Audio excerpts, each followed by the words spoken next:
அவங்க ஏற்கனவே செத்து போன பட்டியலில் தான் இருக்கிறாங்க. ஆனால்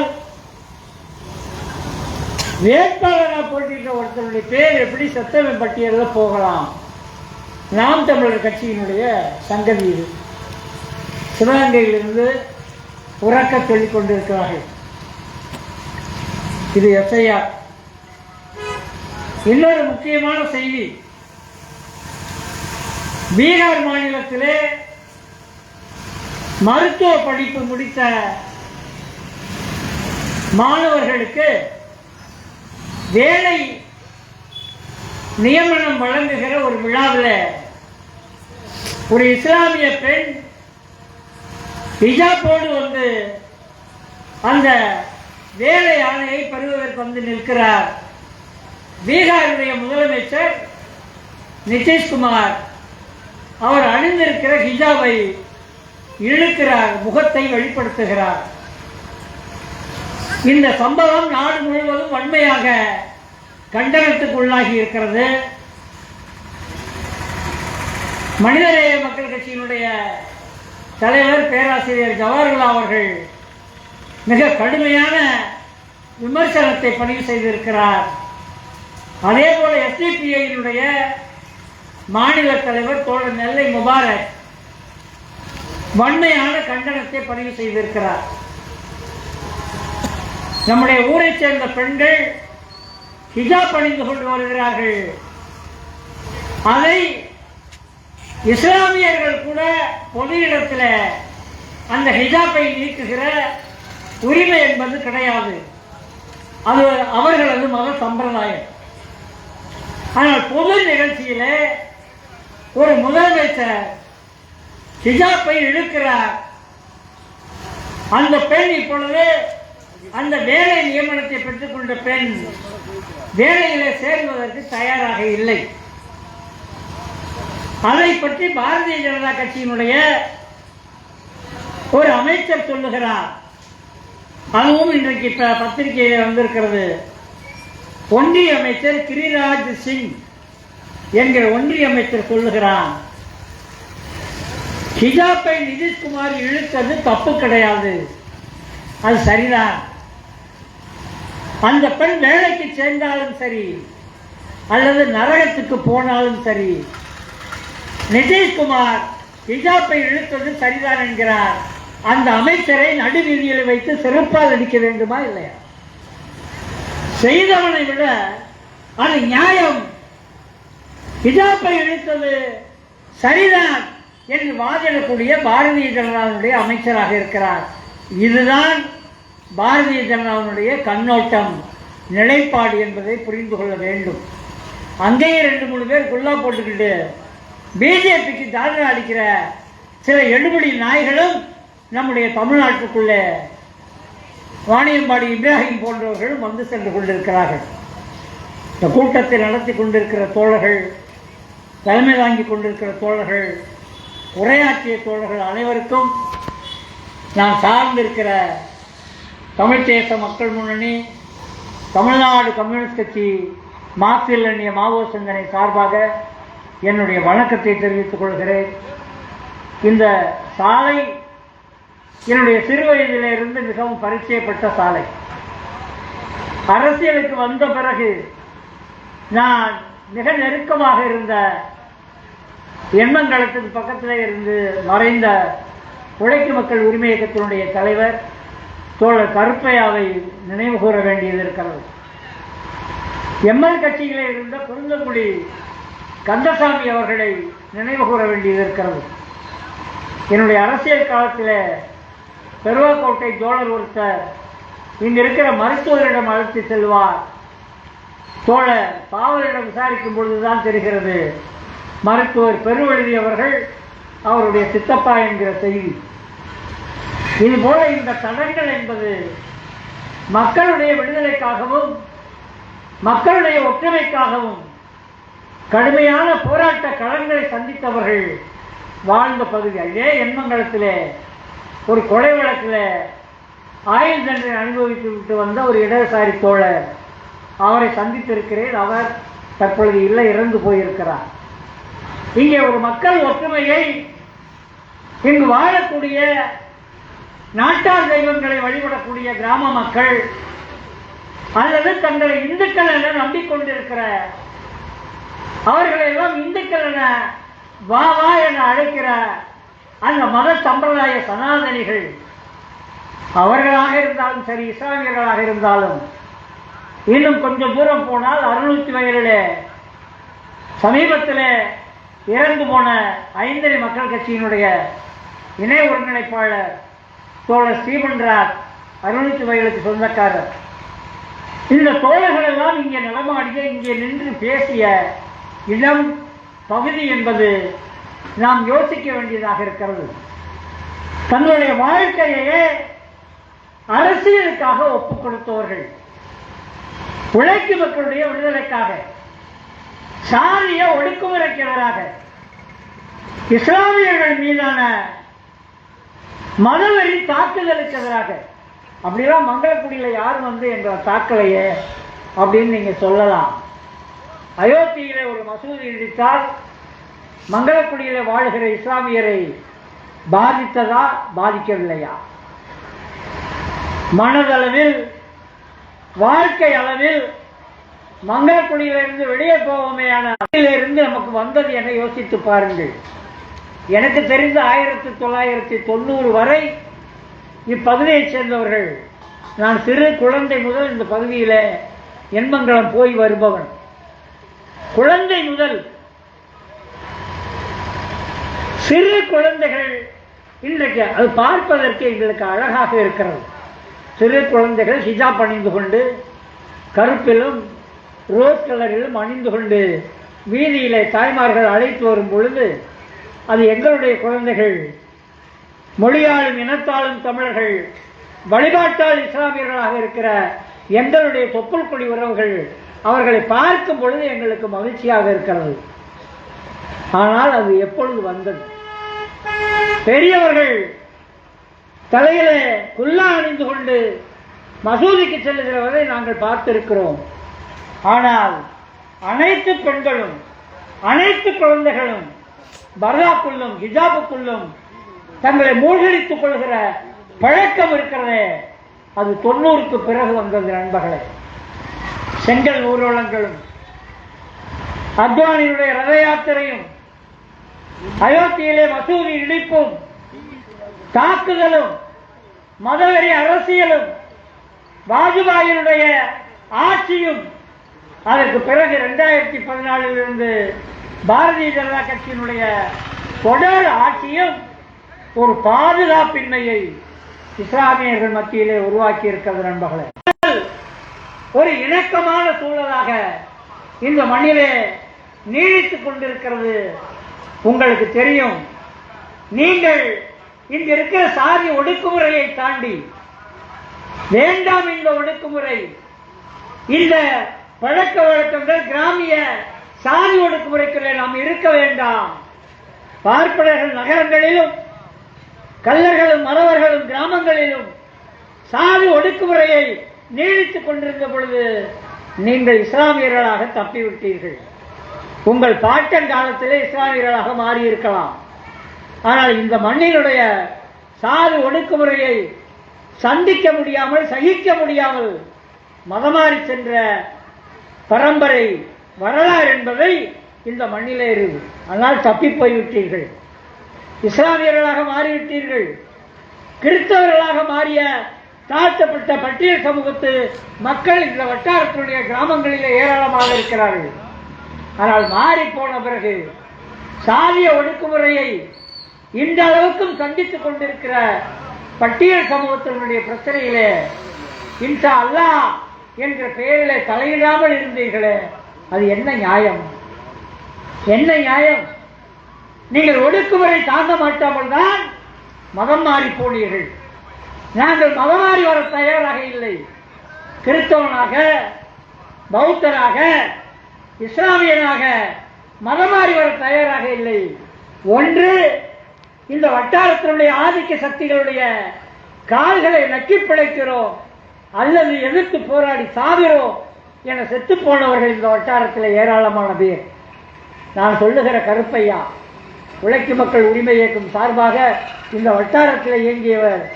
அவர் வாழும் காலத்தில் சாதிய பிரிவினையை, சாதிய ஒடுக்குமுறையை, ஒதுக்கலை சந்தித்தே வாழ்ந்தவர்.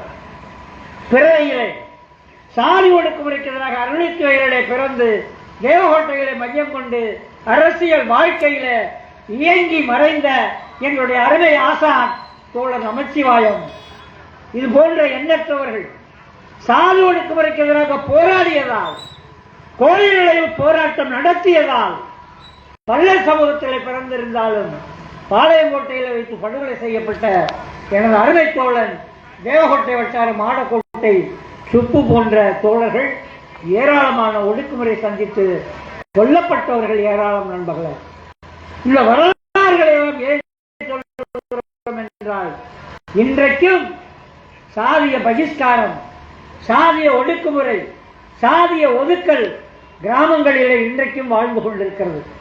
கிராமங்களுடைய முகம் ஒரு ஜனநாயக முகமாக இல்லை நண்பர்களே, ஜனநாயகத்தை அழிக்கக்கூடிய முகமாக இல்லை. கிராமங்களினுடைய முகத்தை ஜனநாயகப்படுத்த வேண்டிய, ஜனநாயக முகமாக மாற்ற வேண்டிய கடமை பொது வாழ்க்கையிலே நிற்பவர்களுக்கு இருக்கிறது. மதமாறி சென்றவர்களுக்கு தான் தெரியும் சாதி ஒடுக்குமுறை என்பது எப்படிப்பட்டது என்பது. இந்த சாதியை விட்டு, இந்த மத பழக்க வழக்கங்களை விட்டு உங்களுடைய பாட்டனும் பூட்டனும் இஸ்லாமியர்களாக மதம் மாறிய காலத்திலே இங்கே இந்து மதம் கிடையாது நண்பர்களே. காளியாத்தாளையும் மாரியாத்தாளையும் புடவை மாடலையும் தான் கிராமங்களிலே கும்பிட்டு கொண்டிருந்தார்கள். ஆனால் சாதிய ஒடுக்குமுறை செய்வதற்கு சூத்திர அதிகார வர்க்கம், சூத்திர ஆதிக்க சமூகம் இங்கே அன்றைக்கும் வாழ்ந்தது, இன்றைக்கும் வாழ்ந்து கொண்டிருக்கிறது. 4 முறை தாத்தன் எம்எல்ஏ, 4 முறை அப்பன் எம்எல்ஏ, இப்பொழுது மகன் எம்எல்ஏ என்கிற கொடூர அவமானகரமான தொகுதியாக திருவாடானை தொகுதி இன்றைக்கும் நீடித்துக் கொண்டிருக்கிறது என்பதை மறந்துவிடக்கூடாது நண்பர்கள். கரியமாணிக்கம் அம்பலம் எம்எல்ஏ, அதற்கு பிறகு ராமசாமி அம்பலம் எம்எல்ஏ, இப்பொழுது ராமசாமி அம்பலத்துடைய மகன் எம்எல்ஏ. பரம்பரையாக ஒரு எம்எல்ஏயாக இருக்கிற ஒரு குடும்பமே இந்த வட்டாரத்தை ஆட்சி செய்து கொண்டிருக்கிறது. என்ன முன்னேற்றம் நடந்திருக்கிறது, என்ன தொழில் வந்திருக்கிறது, என்ன வளர்ச்சி வந்திருக்கிறது. தமிழ்நாடு சட்டமன்றத்தில் ஒதுக்கப்படுகிற நிதி இருக்கிறது, அது எந்த யூனியனில் பயன்படுத்தப்பட்டுக் கொண்டிருக்கிறது. ஏனென்றால் இந்த திருவாடானை தொகுதி, காரைக்குடி தொகுதியும் இணைந்திருக்கிற, அந்த தேவகோட்டை தொகுதியும் இணைந்திருக்கிற அந்த பழைய திருவாடானை தொகுதியும் எங்களுக்கு தெரியும். இன்றைக்கு காரைக்குடி தொகுதியோடு இணைக்கப்பட்டிருக்கிற தேவகோட்டை தாலுகாவை தவிர இந்த திருவாடானை தொகுதி இருக்கிற, மிச்சம் இருக்கிற தொகுதி, இங்கே என்ன வளர்ச்சி இருக்கிறது? திருவாடானையில என்ன வளர்ச்சி? மங்களக்குடியில அல்லது பெருவாக்கோட்டையில, எண்ணங்களத்தில், வெள்ளையாபுரத்தில், வட்டாரத்தில் என்ன வளர்ச்சி இருக்கிறது? சில புதிய கடைகள் வந்திருக்கிறது. இந்த ஊருக்கே சம்பந்தம் இல்லாத ஐயங்கார் பேக்கரி வந்திருக்கிறது. வச்சிருக்கிறவன் ஐயங்காரா, வச்சிருக்கிறவன் ஐயரா? கிடையாது. ஐயங்கார் பேக்கரி என்பது ஒரு பிராண்டு. நாடு முழுவதும் ஐயங்கார் பேக்கரி. அங்கே முட்டை கலந்த கேக்கு கிடைக்கும். ஒரு ஐயர் ஹோட்டலில் போய் முட்டை கிடைக்குமான்னு கேட்டால் அது அசைவம். நம்ம பாய் கடையில் வந்தோம்னா முட்டையும் சாப்பிடலாம், முட்டையே இல்லாததும் சாப்பிடலாம். ஏன்னா நேற்று நீ என் பங்காளி, இன்னைக்கு நீ பாய், மற்றதெல்லாம் வேற, அவ்வளவுதான். நேற்று வரை தொப்புள்படி உறவுகள். நீங்கள் மதத்தாலும் வழிபாட்டாலும் தான் இஸ்லாமியர்கள், மொழியாலும் இனத்தாலும் தமிழர்கள் என கருதுகிறோம். அதனால்தான் விட்டுக் கொடுத்து அரசியலில் தமிழ்நாட்டில் இயங்கிக் கொண்டிருக்கிறோம். இஸ்லாமிய அமைப்புகளை எல்லாத்தையும் ஒருங்கிணைத்து தமிழ்நாட்டிலே செங்கோட்டையிலே ரத யாத்திரை நுழைந்தவனுக்கு எதிராக ஒரு கடுமையான போராட்டத்தை நாங்கள் நடத்தினோம் 2016. இன்றைக்கு மதுரையை மையப்படுத்தி ஒரு மிகப்பெரிய ஒருங்கிணைப்பை, மத நல்லிணக்க மக்கள் கூட்டமைப்பு என்கிற ஒரு கூட்டமைப்பை உருவாக்கி திருப்பரங்குன்றத்தை மையப்படுத்தி கலவரத்தை உருவாக்கி கொண்டிருக்கிற RSS, இந்து முன்னணி, சங்பரிவார அமைப்புகளுக்கு எதிராக ஒரு மிகப்பெரிய போராட்டத்தை நடத்தி கொண்டிருக்கிறோம். மதுரையிலா திருப்பரங்குன்றத்தில் மங்களக்குடிக்கும் அதுக்கு சம்பந்தம் இல்லை, தேவகோட்டைக்கும் அதுக்கு சம்பந்தம் இல்லை. அயோத்தியில் இடிக்கப்பட்ட பொழுது அது நம்மை சம்பந்தப்படுத்தியது. அயோத்தியில் இடிக்கப்பட்ட பொழுது நம்முடைய வீடு வரை அந்த மதவெறி நம்மை துரத்தி கொண்டு வந்தது. அவன் சொல்லுகிறான், காரைக்குடியில் இருக்கிற அந்த பீகாரி பிராமின் இருக்கிறானே, பீகாரி பார்ப்பான், எச் ராஜா சொல்லுகிறார், பிப்ரவரி 4ஆம் தேதி மதுரையிலே திருப்பரங்குன்றம் பிரச்சனையை தொடக்கி வைத்த பொழுது எச் ராஜா சொல்லுகிறார், நான் திருப்பரங்குன்றத்தை அயோத்தியாக மாற்றுவேன் என்கிறான். அப்படின்னா என்ன அர்த்தம்? இந்த மங்களக்குடியில் கூட்டம் நடக்குதுன்னா நூற்றுக்கணக்கான இஸ்லாமிய சகோதரர்கள் இந்த கூட்டத்திற்கு வந்திருக்க வேண்டும். ஏனென்றால் இது நம்முடைய பிரச்சனையை பேசுகிறது, உங்களுடைய எங்களுடைய பிரச்சனையை பேசுகிறது. அயோத்தி தொட்டு 92 மசூதி இடிக்கப்பட்டு 2019 இடித்தவன் கையிலேயே அந்த இடத்தை கொடுத்தார்களே, அதே போல திருப்பரங்குன்ற மலை மீது இருக்கிற சிக்கந்தர் தர்கா இருக்கிறது, அதை இடித்து தகர்ப்போம், அங்கிருந்து அகற்றுவோம், நாங்கள் திருப்பரங்குன்றத்தை அயோத்தியாக மாற்றுவோம் என காரைக்குடியிலே இருக்கிற அந்த பாப்பார நாய் எச் ராஜா மேடையிலேயே வெளிப்படையாக சொல்லுகிறார். அவன் மீது வழக்கு பதிவு செய்யவில்லை, அரசு வேடிக்கை பார்த்தது. அதற்கு பிறகு முருகன் மாநாடு என்றார்கள். வயலில் நாங்கள் தடுத்து மனு அளித்தோம், மதுரையில் மாநாடு நடத்தக்கூடாது, இந்த மாநாடு கலவர நோக்கத்தோடு நடக்கிறது, இந்த மாநாடு கலவரத்தை உருவாக்குவதற்காக திருப்பரங்குன்றத்தில் இல்லை, மதுரையிலே இல்லை, சிவகங்கையிலே இல்லை, ராமநாதபுரத்திலே இல்லை, தேவகோட்டை மங்களக்குடியில கலவரங்களை உருவாக்குவது என்பது அவர்களுடைய நோக்கம். நீங்கள் கடந்த நிரம்பி இருக்கிறார்கள். இந்த 3 தொகுதிகளிலும் வெற்றி பெற்றால், பாரதிய ஜனதா இந்த 3 தொகுதிகளிலும் வெற்றி பெற்றால், இங்கு வாழக்கூடிய சிறுபான்மை மக்கள் சர்ச்சைகள் அகற்றப்பட வேண்டும் என்கிற விவரங்கள் அந்த வெப்சைட்டில் இருக்கிறது. தமிழ்நாட்டிலே மட்டும் 150 மசூதிகள், 150க்கு சர்ச்சைகளும் உள்ளடக்கி அகற்றப்பட வேண்டும் என்கிற ஐந்தரை மக்கள் கட்சி உட்பட 40 அமைப்புகளை திரட்டி ஒரு மிகப்பெரிய மத நல்லிணக்க பேரணியை மதுரையிலே நாங்கள் நடத்தினோம். மனிதநேய மக்கள் கட்சியினுடைய பொதுச் செயலாளர் தோழர் அப்துல் சமது எங்களோடு கலந்து மத நல்லிணக்க மரபை காப்பாற்ற வேண்டும், மதுரையினுடைய மத நல்லிணக்க மரபை காப்பாற்ற வேண்டும். திருப்பரங்குன்றத்திலே மலை உச்சியிலே சிக்கந்தர் தர்கா வழிபாட்டிலே உங்களுக்கு மாறுபாடு இருக்கலாம், நாங்கள் தர்காவை வழிபடுவது கிடையாது. இஸ்லாமிய அடையாளங்கள் எங்கெல்லாம் இருக்கிறதோ அதை அகற்றுவோம் என்கிற சபதத்தை RSS பாரதிய ஜனதாக்காரன் எடுத்திருக்கிறார். மலை உச்சியில் இருக்கிற சிக்கந்தர் தர்காவை அகற்ற வேண்டும். அதற்கு என்னவெல்லாம் சொல்ல வேண்டும்? 92 அயோத்தி மசூதி இடிக்கப்பட்ட பிறகு 94 தொடங்கினார். திருப்பரங்குன்ற மலையை சிக்கந்தர் மலை என சொல்லுகிறார்கள் என தமிழ்நாடு முழுவதும் அவர்கள் பரப்புரை செய்தார்கள். அப்படி யாரும் சொல்லவில்லை.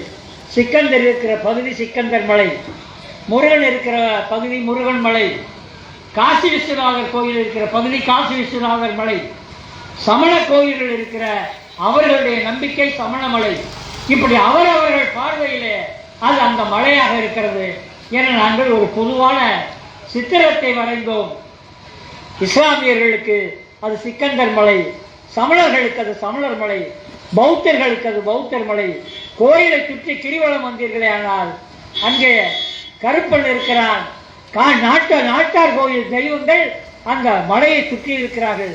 ஆக திருப்பரங்குன்ற மலை என்பது திருப்பரங்குன்ற மலை என அழைக்கப்படுகிற அந்த முருகன் கோயில் இருக்கிற மலை இருக்கிறதே, நாட்டார் தெய்வங்கள், சமணர் தெய்வங்கள், பௌத்த தெய்வங்கள், சிவன் கோயில், முருகன் கோயில், சிக்கந்தர் தர்கா என 6-7 வழிபாடுகள் இருக்கக்கூடிய இடம் அந்த திருப்பரங்குன்ற மலை.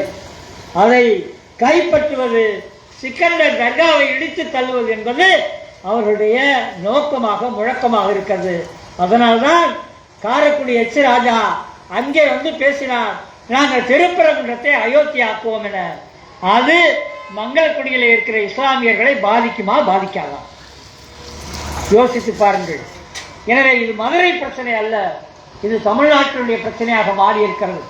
180 நாடாளுமன்ற உறுப்பினர்கள் கையெழுத்து போட்டு அது அங்கே தீபம் ஏற்ற வேண்டும் என்கிற தீர்ப்பை கொடுத்த உயர்நீதிமன்ற வழக்கறிஞர் ஜி.ஆர். சாமிநாதன் மீது இம்பீச்மெண்ட் மோஷன், அவனை பதவி நீக்கம் செய்கிற ஒரு மனுவை நாடாளுமன்றத்தினுடைய சபாநாயகர் ஓம் பிர்லா அவர்களிடம் ஐஎன்டிஏ கூட்டணியினுடைய நாடாளுமன்ற உறுப்பினர்கள் டி.ஆர். பாலு தலைமையிலே, திமுகவினுடைய நாடாளுமன்ற உறுப்பினர் டி.ஆர். பாலு தலைமையிலே மனு கொடுத்திருக்கிறார்கள். இன்றைக்கு நாடாளுமன்றத்தில் எதிரொலித்துக் கொண்டிருக்கிறது. இது இந்தியா தழுவிய பிரச்சனையாக மாறியிருக்கிறது. அமித்ஷா சொல்லுகிறார், நீங்கள் ஒரு தீர்ப்புக்காக ஒரு நீதிபதியை நீக்க வேண்டும் என முன்வைப்பது தவறானது என அமித்ஷா பேச தொடங்கி இருக்கிறார். இது இப்பொழுது திருப்பரங்குன்றம் பிரச்சனை அல்ல, தமிழ்நாட்டு பிரச்சனை. இது தமிழ்நாட்டு பிரச்சனை அல்ல, இந்திய நாடாளுமன்றத்தில் எதிரொலித்த பிரச்சனை. இதை நீங்கள் புரிந்து கொள்ள வேண்டும். இதற்காக ஐந்தனை மக்கள் கட்சி மதப்பிளவுகளை உருவாக்குகிற RSS, பாரதிய ஜனதா, இந்து முன்னணி, இந்து மக்கள் கட்சி, சங்பரிவார அமைப்புகளுக்கு எதிராக இந்த ஆர்ப்பாட்டத்தை நடத்தி கொண்டிருக்கிறார்கள் என்பதை நீங்கள் புரிந்து கொள்ள வேண்டும். உங்களுடைய நண்பர்கள் இவர்கள் வேறு யாரோ அல்ல, பாரதிய ஜனதா பக்கத்தில் நின்று ஜால்ரா அடிக்கிற கிருஷ்ணசாமி கும்பல் அல்ல, ஜான் பாண்டியன் கும்பல் அல்ல. இது சந்திரபோஸ் இயங்கிய ஒரு மாபெரும் கருத்தியல் ஆயுதமாக பல்லர்கள் மத்தியில, அனைத்து சமூகத்தின் மத்தியிலும் இயங்குகிற ஐந்திணையின் மத்தியில, ஐந்திணை மக்கள் மத்தியில இயங்குகிற ஒரு ஐந்திணை மக்கள் கட்சி என்பதை புரிந்து கொள்ள வேண்டும். SIR பற்றி 4-5 வரிகள் மட்டும் சொல்லி முடிக்கிறேன். என்னுடைய பேர் பாண்டியன். 48 ஆண்டுகளாக பொது வாழ்க்கையில் இருக்கிறேன். நான் வேலை செய்த பகுதியில் இந்த தேவகோட்டை வட்டாரமும் திருவாடனை வட்டாரமும் எனக்கான முகவரியை கொடுத்த தாலுகாக்களில் நான் மதுரையிலே பிறந்து மதுரையிலேயே படித்து மதுரையிலே வளர்ந்த ஒரு நகரவாசி. ஆனால் கிராமப்புற வேலைக்கு நான் வந்த இடம் தேவகோட்டையும் திருவாடனையும். இங்கிருந்த சாதிய ஒடுக்குமுறைக்கு எதிராக போராடிய பொழுதுதான் என்னுடைய முகவரி, ஒரு மனிதனாக எனக்கு ஒரு முகவரி கிடைத்தது. எனவே இங்கு இருக்கிற அனைவரும் இஸ்லாமியர்கள், மதம் மாறிய உடையார்கள், மதம் மாறிய பறையர் மக்கள், மதம் மாறிய பல்லர் மக்கள், இவர்கள் அனைவரும் என்னுடைய சகோதரர்கள், என்னுடைய நண்பர்கள், என்னுடைய தோழர்கள். ஏன் இதை சொல்கிறோம் என்றால், இங்கே மானுட சமத்துவத்தை உருவாக்குவது, சம உரிமையை உருவாக்குவது, கிராமப்புறங்களில் ஜனநாயகத்தை படைப்பது, கிராமப்புற முகத்தை ஒரு ஜனநாயக முகமாக மாற்றுவது என்பது எங்களை போன்ற மார்க்சியர்களுடைய லட்சியம். மார்க்சிய பெரியாரிய அம்பேத்கர் சிந்தனையாளர்களாக இருக்கிற நாங்கள் இந்த செய்திகளை பரப்புரையாக கொண்டு செல்கிறோம். ஆர்ப்பாட்டம் என்று கொண்டு செல்லுவோம், பெருமணி கூட்டம் என்று கொண்டு செல்லுவோம், பொதுக்கூட்டம் என்று கொண்டு செல்லுவோம், பேரணிகளாக கொண்டு செல்வோம். மறைந்த எங்களுடைய தலைவர்களுடைய தொடர்ச்சியாக நாங்கள் இயங்கிக் கொண்டிருக்கிறோம். எனக்கு நீங்க இந்த அரசு தேர்தல் ஆணையம் சொன்னது 2005 இருக்கிற பட்டியலில் அதை நீங்கள் பார்வைக்கு வைத்துக் கொள்ளுங்கள், அதிலிருந்து உங்களுக்கு வாக்கு என்று சொன்னது. 2005 பட்டியலில் என்னுடைய பெயர் இருக்கிறது, என்னுடைய மனைவி பெயர் ஆரோக்கிய மேரி என இருக்கிறது. பாண்டியராஜன், ஆரோக்கிய மேரி, இந்த 2 பேர் பெயரும் 2005 இருக்கிறது. ஆனால் 2025 இவர்கள் பரிசீலனைக்கு வந்த அந்த பட்டியலில் என் பேர் இல்லை. என் பொண்டாட்டி பேர் இருக்கு, என் பேர் இல்லை.